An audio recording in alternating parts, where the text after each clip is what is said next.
আমি কিন্তু প্রেগনেন্সির প্রথম দিন থেকে ঘর মোছা, বাসন মাজা, রান্না করা সমস্ত রকম কাজ করেছি। গতকাল আমার লাস্ট ইউএসজি রিপোর্ট কেমন হলো জানেন? হ্যালো এভরিওয়ান, আমি মন। অনেকেই ভাবেন প্রেগনেন্সি মানে সারাদিন বিছানায় শুয়ে বসে থাকা, কোনো রকম কাজ না করা, কিন্তু আমার গল্পটা একদমই পুরোটাই আলাদা। আজকে আপনাদের আমি বলবো আমি নিজেকে প্রথম থেকে কিভাবে ফিট রেখেছি। সত্যি বলতে আমার প্রথম থেকেই আমার শরীরে কোনো বড় সমস্যা ছিল না, তাই আমি বাড়ির সমস্ত কাজই করেছি প্রায়।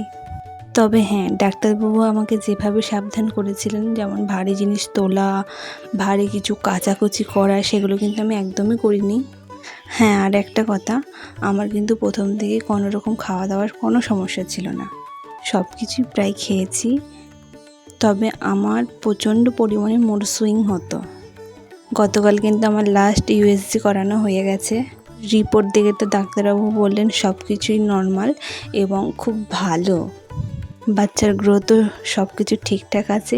এইটা শোনার পর যে কতটা পরিমাণে বুক থেকে একটা বড় পাথর নেমে গেছে সেটা হয়তো একটা মাই জানে।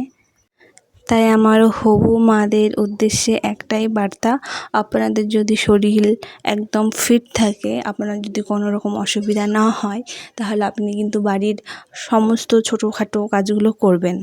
একবারে শুয়ে বসে থাকাটাও কিন্তু ঠিক না, এবং পুষ্টিকর খাদ্যটাও কিন্তু খুব প্রয়োজন এই সময়, সেটা ভুললে কিন্তু হবে না।